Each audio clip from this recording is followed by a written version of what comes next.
Bonjour et bienvenue à tous. Merci de participer au webinaire d'aujourd'hui. Œuvrons ensemble pour une santé numérique inclusive.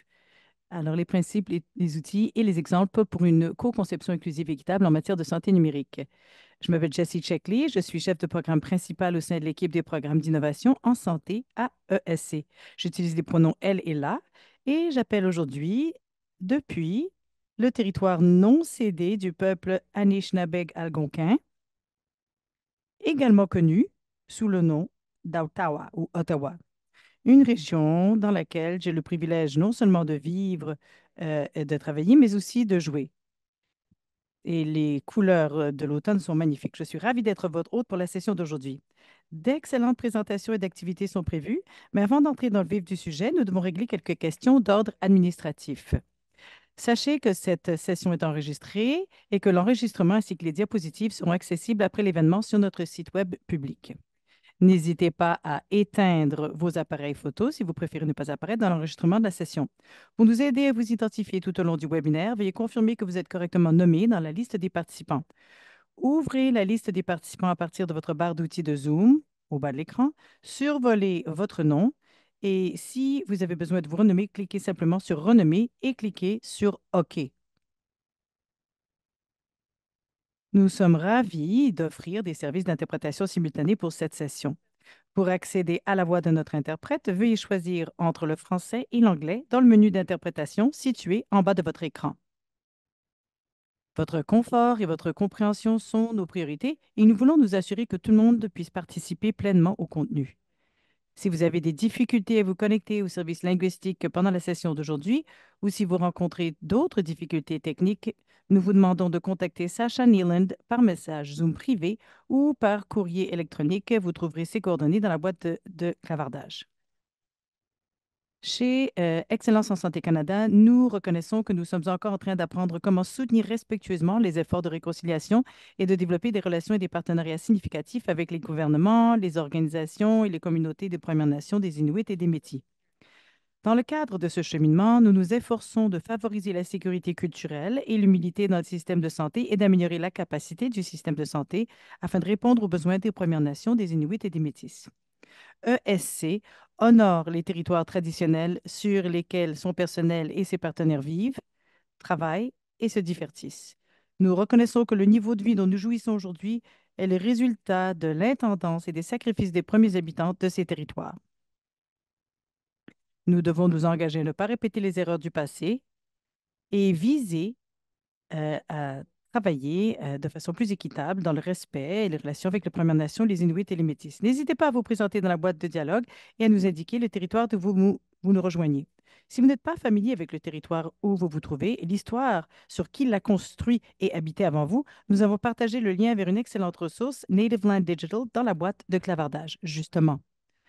Alors, nous sommes ravis de souhaiter la bienvenue à nos estimés conférenciers qui dirigeront la présentation et les activités d'aujourd'hui. Dr.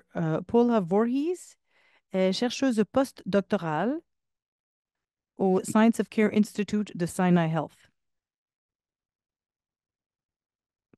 Excusez-moi, apparemment, je vais, je vais très rapidement. Elle est lauréate de la bourse Élévation de MyTax et travaille en tant que responsable de la recherche et du développement chez VeroSource Solutions Inc. Madame Voorhees est spécialisée dans les sciences du comportement, la réflexion sur la conception et la conception collaborative. Elle possède une vaste expérience dans la réalisation d'examens de la portée, de recherche qualitative et d'ateliers de conception en collaboration. Ses travaux actuels portent sur l'utilisation de la pensée conceptuelle des connaissances comportementales pour évaluer et améliorer les applications des dossiers médicaux personnels au Canada. Ron Bolero est défenseur des personnes aînées ou atteintes de démence, des personnes proches aidantes et des communautés de recherche. Ron s'est occupé de son père qui a vécu avec la maladie d'Alzheimer pendant plus de 10 ans. Il a été l'un des conférenciers principaux de Passion Perspective lors de la conférence Technologies in Emerging Care, TEC. Ron a ensuite été co-auteur en tant que patient partenaire de l'article publié Essential Digital Health for the Underserved. Ron est également coprésident du comité consultatif des personnes âgées et des aidants d'AgeWell et il a reçu leur prix de boursier honoraire pour 2020. Il est conseiller, présentateur et coach pour de nombreux groupes à travers le Canada, tels que l'Institut du vieillissement des IRSC, Healthcare Excellence Canada et le Centre canadien pour l'excellence dans les soins. Dr. Carolyn Steele Gray est titulaire d'une chaire de recherche du Canada sur la mise en œuvre de l'innovation dans le domaine de la santé numérique. Elle est scientifique au Science of Care Institute et chercheuse au Lunenfeld Tannenbaum Research Institute de Sinai Health et professeure associée à l'Institute for Health Policy, Management and Evaluation de l'Université de Toronto au Canada. Le programme de travail du Dr. Steele Gray se concentre sur le rôle de la santé numérique dans le soutien à la prestation de soins intégrés centrés sur la personne pour les patients ayant des besoins de soins complexes en appliquant la théorie et les approches de la science et de la mise en œuvre, ainsi que des méthodes d'évaluation pour découvrir la meilleure façon d'intégrer la technologie dans de nouveaux modèles de prestation. Dr. Jennifer Stinson est scientifique principale du programme des sciences évaluatives de la santé des enfants, Child Health Evaluative Sciences, au sein de l'Institut de recherche de l'hôpital pour enfants malades, Sick Kids, à Toronto. Elle est également infirmière praticienne dans le programme de douleurs chroniques du département d'anesthésie et de médecine de la douleur de Sick Kids et professeure de la faculté des sciences infirmières Lawrence S. Bloomberg au département d'anesthésie pédiatrique et de médecine de la douleur et à l'Institut de politique, de gestion et d'évaluation de la santé de l'Université de Toronto. Elle dirige le laboratoire iOutch qui cherche à améliorer les résultats de santé chez les enfants et les jeunes souffrant de maladies chroniques douloureuses en utilisant les thérapies de santé numérique. Alors, nos conférenciers vont faire des présentations en faisant appel aux outils, aux principes sur cette co-conception. Il y aura trois séances. Et il y aura la préconception, la co-conception et la post-conception. Chaque section sera suivie d'une activité de groupe qui vous permettra de participer et d'engager des discussions. Nous laissons ensuite la place aux questions-réponses avec notre panel de présentateurs. Si vous avez des questions, des réflexions, des commentaires à formuler tout au long de la journée ou de la séance, n'hésitez pas à les écrire dans la boîte de clavartage et on pourra en discuter aujourd'hui. Sans plus tarder, je vais maintenant céder la parole à Paula. Merci beaucoup, Jessie. Bonjour à tous et à toutes. C'est vraiment agréable de vous voir en si grand nombre. Je suis très heureuse de pouvoir partager cet espace pour la prochaine heure et quelques poussières. Alors, tout d'abord, je pense que ce serait une bonne idée de parler de ce que c'est que la co-conception. Il y a plusieurs définitions qui existent, mais la co-conception, c'est un processus de création d'un produit ou d'un service en collaboration avec les destinataires, ceux qui vont en bénéficier. Alors, au lieu de concevoir pour des gens, on conçoit avec les gens pour s'assurer que les répercussions soient vraiment au centre du processus de la conception. Bon, l'idée comme telle est formidable et nous sommes tous au diapason là-dessus. Le fait est que comme d'ailleurs les collègues l'ont découvert, c'est que beaucoup de projets co-conçus n'engagent pas, ne mobilisent pas beaucoup de patients ou d'autres groupes, surtout quand on parle de groupes dignes d'équité. Cela veut dire que les voix qui sont plus à même d'avoir besoin de services sont exclues de la conversation malgré nos meilleures intentions. Par ailleurs, euh, et je suis heureuse de pouvoir le dire, il y a eu beaucoup d'avancements ou des avancées, si on veut, des percées pour ce qui est de la co-conception. Mais ces avancées, ces poussées se penchent beaucoup sur la littérature, sur tout ce qui est académique, et c'est difficile d'intégrer les choses de façon pratico-pratique, surtout dans un contexte de santé numérique et qui ajoute une autre couche de complexité. Prochain cliché, s'il vous plaît. Alors, à toute fin pratique, heureusement, au fil des quelques dernières années, il y a eu une véritable poussée pour revoir, vérifier, consolider ce travail afin de décloisonner, si on veut, et fournir des lignes directrices consolidées pour vraiment mieux comprendre. Prochain cliché. Alors, notre équipe joue un rôle central de ce processus. On y va vraiment en profondeur dans la littérature et nous sommes vraiment très heureux de présenter notre travail et qui justement fait ce travail de rassembler les différentes poussées qui ont eu lieu dans le domaine et nous avons créé un nouvel outil qui s'appelle les principes consolidés pour une santé numérique inclusive et équitable pour la co-conception en soins virtuels. Alors, je pense qu'il y a un code couleur à l'écran en ce moment, ainsi qu'un lien, si je ne m'abuse, qui vous aura été envoyé dans votre invitation et vous pouvez vous y référer et clavarder en même temps si ça vous intéresse de le faire. Prochain cliché. Pour vous donner une petite idée de ce à quoi ressemble ce guide, il est organisé en trois phases critiques.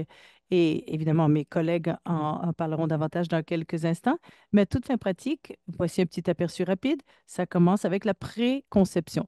La préconception, c'est vraiment se préparer à la co-conception. Et souvent, cette partie-là est mise de côté. Alors, on parle de poser des questions, du contexte. Comment votre groupe d'usagers navigue à travers le monde et comprendre cet aspect-là avant de se lancer en affaires. Ensuite, la planification et la préparation, c'est-à-dire de réunir les partenaires dignes d'équité et préparer le matériel et les méthodes qui seront utilisées et qui sont le plus logiques au vu de ce groupe. Prochaine section ou phase, c'est la co-conception comme telle, c'est-à-dire concevoir l'innovation avec vos groupes dignes et d'équité. Alors, dans ce volet, c'est comment approcher la conception du produit, concevoir un produit de santé numérique attrayant, utile et pertinent pour les activités établies. Et évidemment, la conception de la mise en œuvre, qui est souvent mise de côté. Comment impliquer ces différents groupes de gens afin de vraiment mieux planifier, comment livrer, mettre en marché et mettre à l'échelle. Et ensuite, finalement, on peut parler de post-conception, souvent oublié. On parle de co-conception, on parle d'organiser des ateliers, élaborer quelque chose et ensuite l'oublier. Mais non, la post-conception, c'est comment soutenir l'adaptation et la collaboration en continu auprès de ses partenaires dignes et d'équité pour que cette innovation ne tombe pas dans l'oubli.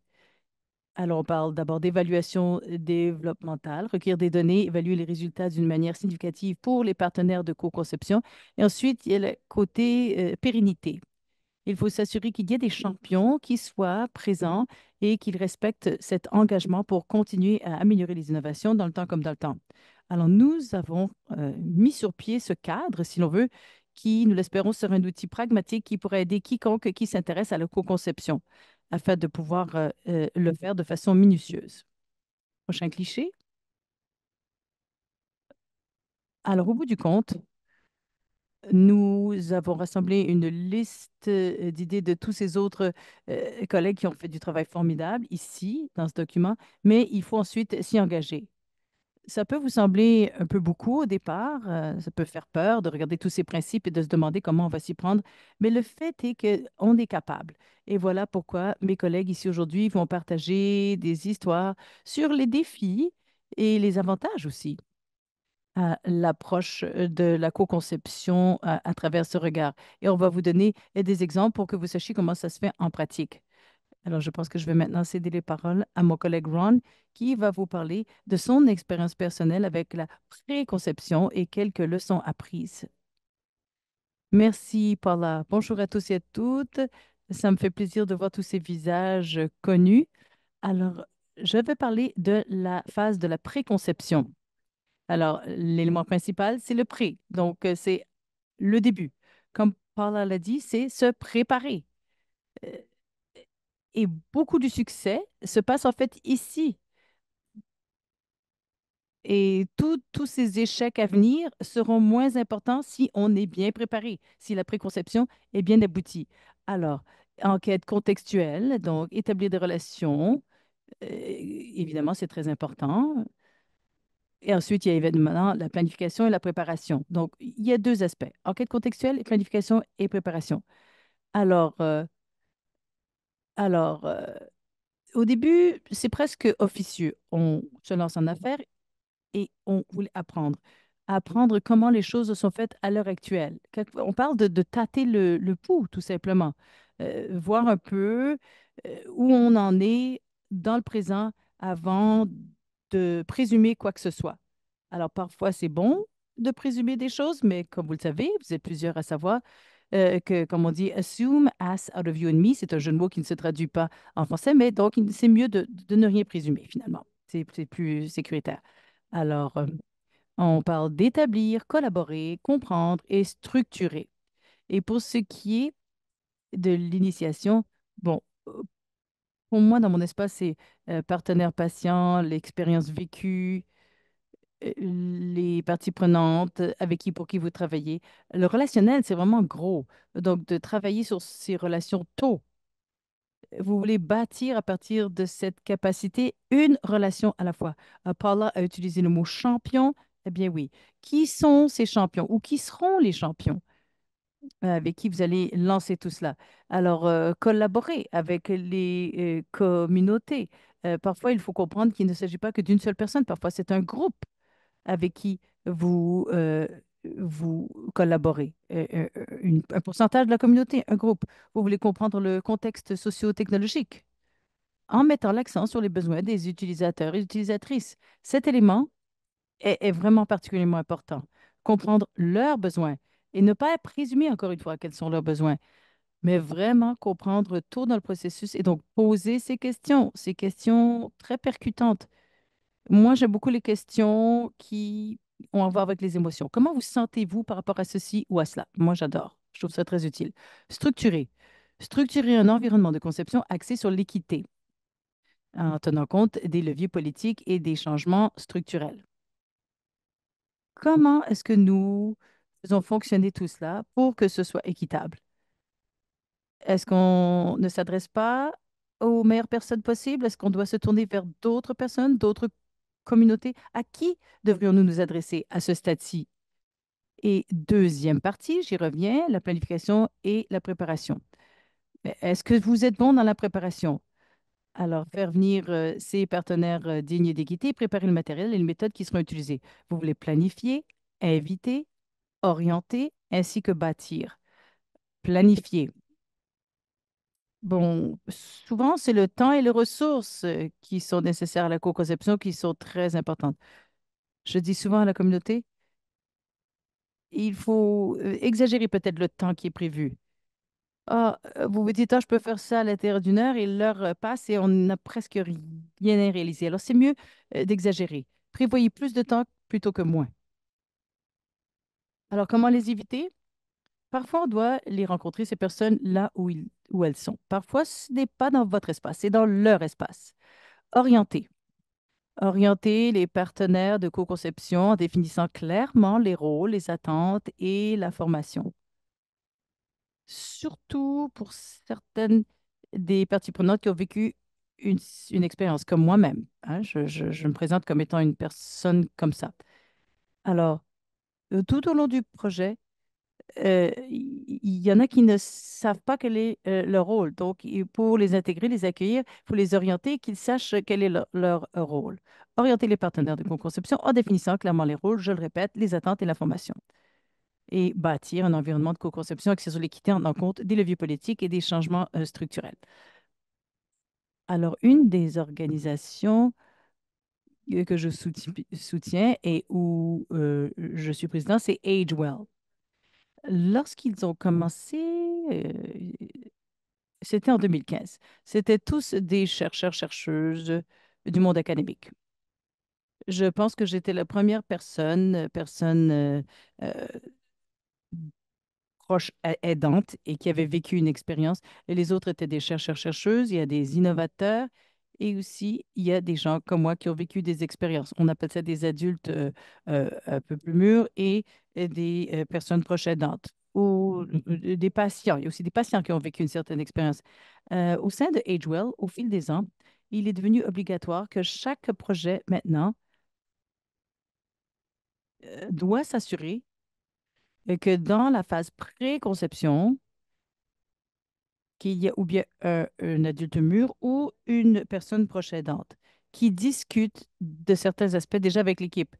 Ça n'a pas besoin d'être formel, encore une fois, je répète, à ce stade-là. Parfois, il ne s'agit que de s'asseoir à une table. Donc, la photo que vous voyez au milieu, c'est un simple souper où il y a peut-être 10 formateurs, formatrices et 10 adultes, mûrs ou personnes proches aidantes.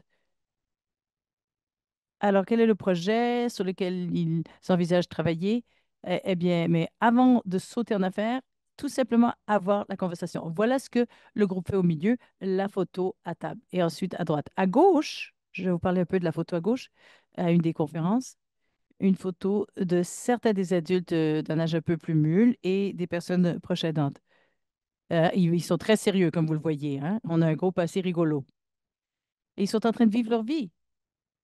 Et ce groupe essaie de dire à la période de préconception, voici ce sur quoi nous devrions nous concentrer et ce dont il nous faut être sensible. Et pourquoi est-ce qu'on fait les choses comme ceci? Avant qu'on aille trop loin, là, 10 étapes trop loin, 10 pas trop loin, eh bien, moi, je vois déjà que je trébuche à l'étape 2, par exemple. Alors, ce qui est important pour cette communauté-ci, pour le travail que je fais, c'est que j'ai toujours vu comment les projets ont pivoté dès le début, là, à la période de préconception avant d'aller plus loin. Voilà, c'est un exemple d'un des groupes avec lequel je travaille. Eux, ils maîtrisent bien cette formule depuis quelques années maintenant, je dois dire. Prochain cliché. Maintenant, on va embarquer dans les activités. Il y en aura trois. Moi, je vais animer l'activité de la préconception. On va vous expliquer comment on va aller dans les différents ateliers. Alors, moi, c'est quelque chose qui me tient à cœur, ce sujet-là. Moi, vraiment, ça me parle beaucoup. Mon père, comme vous en avez entendu parler, vivait avec l'Alzheimer et la démence. Et cela fait plus de 10 ans. Il est finalement parti paisiblement en 2018, après 10 ans d'avoir à vivre avec cette démence. Et un de nos défis est de s'assurer qu'il demeurait en sécurité, pas que chez lui, mais aussi au sein de la communauté, n'est-ce pas? Et souvenez-vous, ça c'est avant la pandémie, je vous le rappelle. Plusieurs parmi nous aujourd'hui, depuis la pandémie, diriez, ah ben oui, il y a des caméras, les gens ont des caméras chez eux, ou bon, il y a des vidéoconférences, etc. Oui, ça c'est la réalité maintenant, mais ça c'était avant tout ça. Et bon, la question des caméras et des capteurs là, dans la maison, c'était pas chose commune. Donc, vous et votre équipe envisagent d'installer des caméras de télésurveillance pour aider les familles de personnes atteintes de démence qui vieillissent chez elles. Voilà. Les personnes à tête de démence telles que mon père, les personnes proches aidantes comme moi-même, travaillent souvent à temps plein. Il y a aussi les premières intervenantes et premiers intervenants. Ils ont du mal, tout ce monde-là a du mal à assurer la sécurité des personnes atteintes de démence, surtout celles à risque de se perdre, de s'égarer. Alors, les questions que nous allons discuter quand on va se retrouver en groupe, quelle serait votre approche de préconception de votre communauté? Donc, comment s'y prendre? Et posez-vous les questions suivantes. On espère passer à travers les trois. Numéro un, à qui s'adresse précisément la conception? Qui sera à la table? Où trouverez-vous ces utilisatrices et utilisateurs et comment initieriez-vous le contact? Donc, ça, c'est pas évident. Parfois, vous retrouvez toujours le même groupe de gens à répétition. C'est pas juste. Non, je veux dire, c'est bien d'avoir des gens qui sont intéressés, mais quand même. Ensuite, comment? Après le où, comment? Numéro 3, tisserez-vous un lien avec ces personnes dès le début de la conception? Je suis curieux de voir à quel point on peut être créatif. Merci beaucoup. Je suis ravie d'avoir pu avoir une conversation en profondeur sur la préconception et comment est-ce qu'on peut établir des liens avec les différents groupes, quelles sont les difficultés, quelles sont les possibilités qui s'offrent également. Donc, une fois qu'on a fait le travail de préconception, on a identifié les gens avec lesquels on doit créer du lien, on doit se mettre en contact, on on a donc impliqué les gens qui vont faire partie du processus. Alors, qu'est-ce qu'on fait? Eh bien, on doit créer un produit, un modèle de soins. Pour l'exemple de la démence, on peut par exemple adapter ou utiliser de nouvelles technologies et on va les mettre en pratique. On va les utiliser. Et on va utiliser bien sûr la lentille équité, inclusivité, non pas seulement pour la préconception, mais également la co-conception. Les articles qui existent montrent comment on peut faire ça de façon équitable. Je suis sûre qu'il y a des gens dans mon groupe qui ont déjà travaillé en co-conception. Donc moi, je vais me centrer vraiment sur cette optique équité, inclusivité. Alors, qu'est-ce qu'on entend tout d'abord par co-conception? Ici, on a une bonne définition qui vient de la Tamarack Community avec Les Weaver. Et ce qui me plaît dans cette définition, c'est qu'elle insiste sur le fait que pour créer quelque chose de nouveau avec des groupes divers et des points de vue divers, il faut vraiment euh, identifier qui a le pouvoir dans la pièce et ça va influencer ce qu'on crée en fin de compte. On va créer un espace, un produit, on va le mettre en œuvre, on va le mettre en pratique, le modèle de soin. Et comment est-ce que,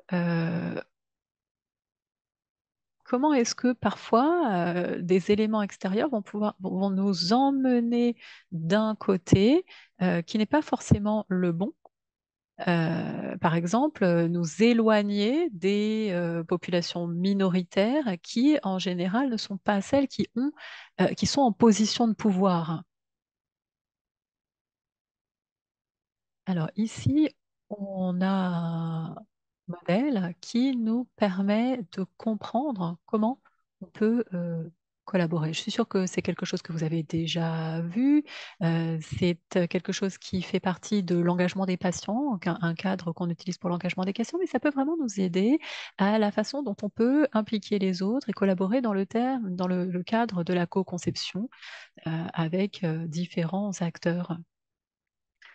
Alors, si on élève cette notion de pouvoir et qu'on essaye de l'appliquer à la notion d'équité, il faut aller moins du côté gauche de ce diagramme.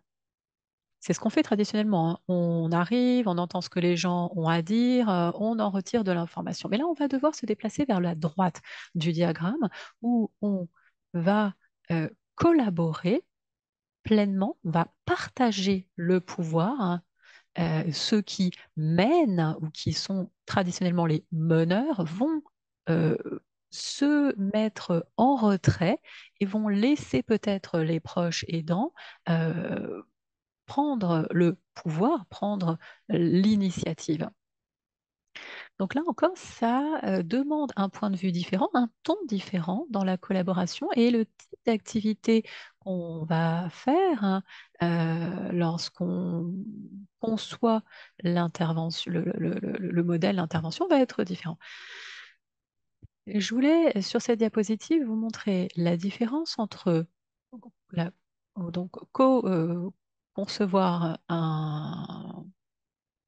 la conception et la mise en œuvre.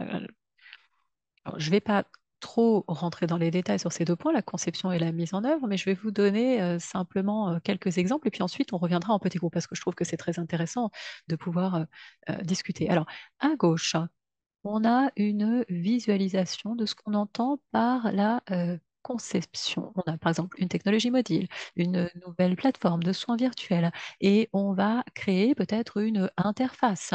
On va créer un système de surveillance. On est donc en phase de conception. Et cette image nous montre bien à quel point c'est complexe et intense. Mais si on revient aux travaux de base qui ont été menés par les chercheurs, on voit qu'il faut que le groupe d'utilisateurs soit considéré comme concepteur. On ne va pas extraire de l'information et ensuite de ces utilisateurs et ensuite créer quelque chose à part. On va vraiment collaborer, créer un environnement dans lequel ils peuvent partager, créer eux-mêmes des solutions qui vont ensuite être mises à l'œuvre. Et voilà hein, comment on fait de la co-conception. Et à droite, ce qui est lié, on a la mise en œuvre. C'est un des exemples de mise en œuvre qu'on peut avoir. C'est-à-dire qu'on ne fait pas simplement que concevoir un outil, on ne se base pas simplement sur une technologie, il y a derrière des gens qui sont impliqués, des services qui sont disponibles et qui font partie du modèle de soins. Et alors, évidemment, il est très important de co-créer, co-concevoir la mise en œuvre et il est important également de co-créer une intervention, il est important de voir comment on va la mettre en œuvre. On a parlé dans notre groupe du fait que tout le monde n'a pas forcément accès à tel ou tel type de technologie et donc du coup la mise en œuvre de la plateforme va être différente parce que si on veut aller chercher différentes communautés, différentes personnes, il faut prendre en compte les besoins qui vont être différents en termes d'accès à, des services numériques. Donc, lorsqu'on est en phase de mise en œuvre d'une intervention ou d'un outil, on va essayer d'évaluer ce qui fonctionne, ce qui ne fonctionne pas. Et toutes les étapes de mise en œuvre sont importantes. On va mettre quelque chose en pratique, voir si ça marche. Et ça peut faire l'objet aussi d'une co-conception avec les communautés que l'on sert et que l'on sert. Et il faut impliquer les différents acteurs, peut-être donc la communauté, les familles, pourquoi pas les techniciens également, hein, lorsqu'on est en phase de mise en œuvre, il faut, engager toutes ces personnes-là pour voir ce qui fonctionne. Et sur la diapositive suivante, très rapidement, on a un exemple de quelque chose que l'on fait à Sinai Health. On a co-créé une technologie pour, soutenir la transition des aînés qui ont, des personnes âgées qui ont des, besoins de santé complexes. C'est un projet sur 4 ans, je ne vais pas rentrer dans les détails, mais il y a un site internet si vous êtes intéressé. Ce que je voudrais vraiment montrer, ce sont les différentes façons dont on a impliqué les acteurs dans le processus de conception, dans le programme tout entier, mais également dans le développement de la technologie et dans le développement de la mise en œuvre. Donc, on a fait par exemple des choses comme des patients partenaires qui étaient meneurs du projet, chefs de file. Ce sont eux qui ont aidé à créer les idées et qui ont eu vraiment un pouvoir décisionnaire. On a eu également un comité consultatif avec des membres qui sont les familles, les proches aidants, et qui ont été consultés constamment sur le matériel, la mise en œuvre. Ils ont apporté leur retour, leur aide, et leurs contributions nous ont fait modifier notre approche. Et puis, on a également les groupes de travail de co-conception avec de très nombreux acteurs impliqués dans le processus. Donc voilà, tout ça vise à vous montrer qu'il y a plein de façons de procéder. Sur ce, on va passer à notre activité suivante. On va faire de la co-conception ensemble. On a un nouvel exemple qui va nous guider. Votre équipe souhaite co-concevoir et mettre en œuvre un nouveau programme hybride, virtuel et en personne pour aider les personnes aînées de votre communauté à être plus actives. Il s'agit d'une communauté dynamique et diversifiée, composée de nombreuses familles qui ont récemment immigré au Canada et de familles qui vivent dans le quartier depuis plusieurs générations. De nombreuses langues y sont parlées. Alors, comment est-ce que vous allez aborder la co-conception de votre nouveau programme hybride? Qui est-ce que vous allez impliquer? Donc, qui va participer?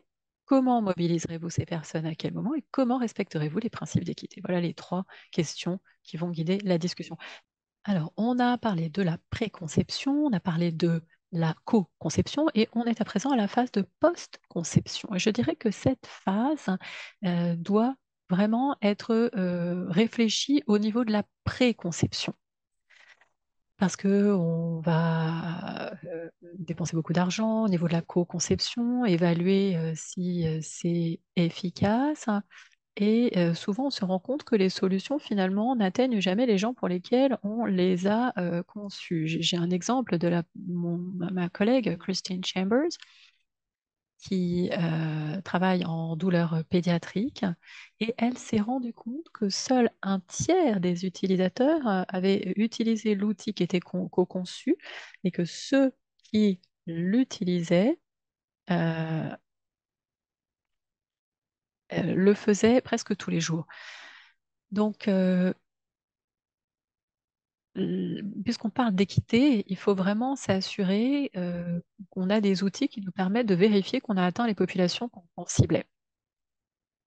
Alors, en général, lorsqu'on en est à ce stade, on a un produit et on a construit ce produit.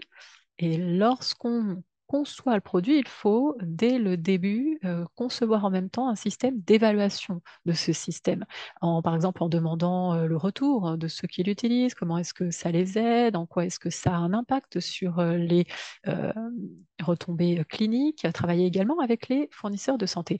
Et il faut également pouvoir euh, réfléchir à l'adaptabilité, à la pérennité de l'outil. Souvent, on n'y pense pas au niveau de la préconception, mais c'est pourtant là qu'il faut commencer à y réfléchir pour s'assurer qu'on a des partenaires qui vont pouvoir mettre en pratique l'outil, l'adapter, se rendre compte peut-être qu'à un moment il va devenir obsolète à cause de la technologie. En tout cas, avoir un processus d'évaluation continue de la solution pour s'assurer qu'on répond bien aux besoins de la population.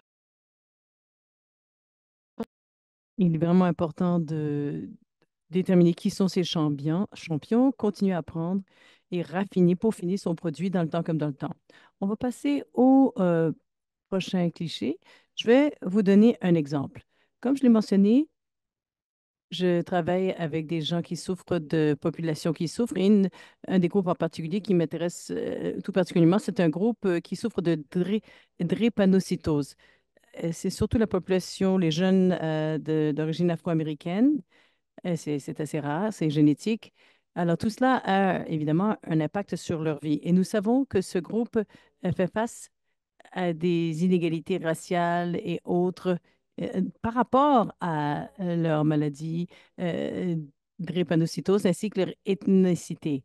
Alors, nous avons créé I Can Cope, un genre de téléphone intelligent, ça fonctionne de téléphone intelligent, Android par ailleurs, et on voulait concevoir cela avec des jeunes. On s'est tourné vers les communautés qui étaient atteintes de drépanocytose, euh, d'autres fournisseurs de soins de commission. On a bâti cet outil et nous l'avons co-conçu avec ces gens-là atteints de cette maladie et on est allé évaluer son impact sur les résultats cliniques. Et là, ça améliorait. Le résultat sur la douleur était meilleur. Il y a eu un essai aux États-Unis qui montre que les jeunes étaient très engagés par rapport à ce programme. Ça réduisait le nombre de journées de douleur dont souffrait cette population et un impact sur leur humeur et leurs activités. Donc, nous avons pu recevoir du financement de l'IRSC parce que nous avons des preuves que cela améliore les résultats cliniques et nous en sommes à la phase où nous voulons mettre en œuvre ça et dans toutes les cliniques de drépanocytose à travers le Canada. Alors, ce que nous avons décidé de faire, c'est d'arriver à une phase de préparation pendant la période de post-conception où nous préparons chacun des sites cliniques afin de savoir quels sont les obstacles dans chacun des sites. Qui sont les animateurs? Qui sont les champions qui vont agir pour aller de l'avant avec cette activité pour ces personnes atteintes de drépanocytose? On veut élaborer cela, élaborer un plan qui ensuite parlera de la mise en œuvre de cette appli au sein des différentes cliniques à travers le Canada, en faisant appel au cadre euh, de Proctor, par exemple. Il y en a plusieurs qui peuvent être utilisés. Et ce qui est également très intéressant, c'est que lorsque ces essais de mise en œuvre seront terminés, c'est hybride phase 2, parce qu'on sait que les preuves sont déjà là pour montrer l'efficacité, mais ceux pour lesquels nous n'avons pas les résultats, est-ce qu'on peut mettre en œuvre cela dans le vrai monde et regarder l'efficacité aussi? Et lorsque on aura terminé ça, on veut rencontrer les cliniques encore une fois pour voir quelles sont les leçons apprises. Qu'est-ce qui a fonctionné? Qu'est-ce qui n'a pas fonctionné? Ensuite, élaborer une feuille de route où il est possible de mettre cela en œuvre, mais aussi de façon évolutive. Non seulement dans des centres au Canada, mais pourquoi pas dans d'autres contextes, aux États-Unis, au Royaume-Uni, où les systèmes de soins de santé sont peut-être différents, ce genre de choses. On va passer au prochain cliché. Alors, travaillons sur une activité. Votre équipe alors, souhaite mettre en œuvre la thérapie numérique I Can Cope pour la drépanocytose dans les cliniques pédiatriques spécialisées dans cette maladie partout au Canada. Comment aborderiez-vous la co-conception des stratégies de mise en œuvre? J'en ai parlé de quelques-uns, mais en partenariat avec les cliniques de drépanocytose, les questions à vous poser sont les suivantes. Qui chercherez-vous à mobiliser? Comment mobiliserez-vous ces personnes et à quel moment? Et comment évaluerez-vous leur degré de préparation à la mise en œuvre? Comment adapterez-vous les stratégies à chaque établissement? Et finalement, comment mesurez-vous le succès pour ce qui est de l'évolutivité, etc. Oui, je voulais remercier tout le monde et tout le monde qui a participé à ces groupes de discussion. Évidemment, tous autant que nous sommes qui avons pris la parole aujourd'hui, nous sommes ouvertes à des conversations après. Vous avez nos contacts, nos noms, nos courriels. On a eu des conversations très intéressantes et j'apprécie vraiment cela. Alors, peut-être que pour les 5 à 10 prochaines minutes, j'ai colligé beaucoup de différents commentaires et des questions posées, formulées par les gens dans la boîte de clavardage, ainsi que pendant les groupes de discussion. Je pense que ce serait bon de traiter de certaines... Et je pense que je vais peut-être à passer la question, à poser la question à Belize. Alors, Caroline, je vais vous poser une question sur la façon dont on peut aider les gens de notre groupe à devenir eux-mêmes des concepteurs. Vous avez parlé de la notion de pouvoir et dans le cas du virtuel, la santé virtuelle, c'est vrai que, il y a des gens qui peuvent se sentir inconfortables pour concevoir un outil virtuel, mais ils peuvent avoir envie de parler de leur expérience. Donc, comment est-ce que vous allez les impliquer dans ce contexte? Oui, c'est une excellente question et c'est une difficulté, je pense. Je peux parler de ce qu'on a dit dans nos sessions en petits groupes. Ce qui est revenu à plusieurs reprises, c'était le besoin de relation, de confiance et de créer un espace dans lequel les gens se sentent entendus. Et j'ai entendu également aller les chercher là où ils sont. Et il me semble que c'est essentiel pour que les gens se sentent en position de concepteur. Parce que si vous leur dites, on va concevoir un outil, et ils n'ont pas l'impression ils vont tout de suite dire, ah, attendez, moi, je n'y connais rien en technologie, je ne sais pas du tout comment faire. Donc, on va peut-être recadrer les choses en fonction de qui ils sont, de leur identité, et leur dire que ce qu'ils sont va nous permettre de résoudre des difficultés, des problèmes. Ça permet de les remettre dans leur rôle plutôt que de leur coller une étiquette. Vous allez être concepteur. Ils vont vous dire, ah ben non, non, je ne suis pas du tout concepteur. On leur dit simplement, voilà, dites-moi quelles sont les difficultés que vous rencontrez.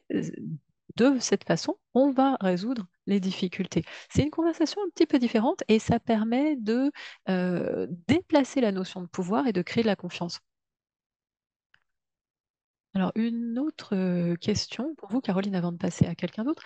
Dans votre exemple, vous parlez de la façon dont on va pouvoir impliquer une communauté dans où les gens ont du mal à aider les aînés à être plus actifs. Bon, c'est très large, mais dans notre petit groupe, on a dit que il fallait pas faire bouillir l'océan dans le sens où il fallait être assez large.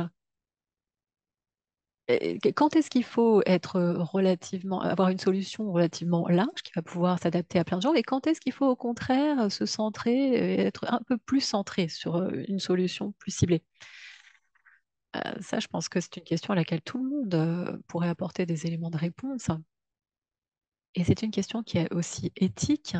On utilise nos ressources pour que ça soit bénéfique aux gens qu'on cible. Donc, ça veut dire qu'il va falloir établir des priorités, euh, revenir vers les gens avec lesquels on co-conçoit, mais on sait qu'effectivement, ce n'est pas forcément des outils qui vont pouvoir être utilisés par tout le monde. Donc, il faut établir des priorités en fonction des parcours des patients et des difficultés des patients. Mais c'est vrai que c'est une difficulté qui est constante et j'aimerais savoir comment Jen répondrait à cette question.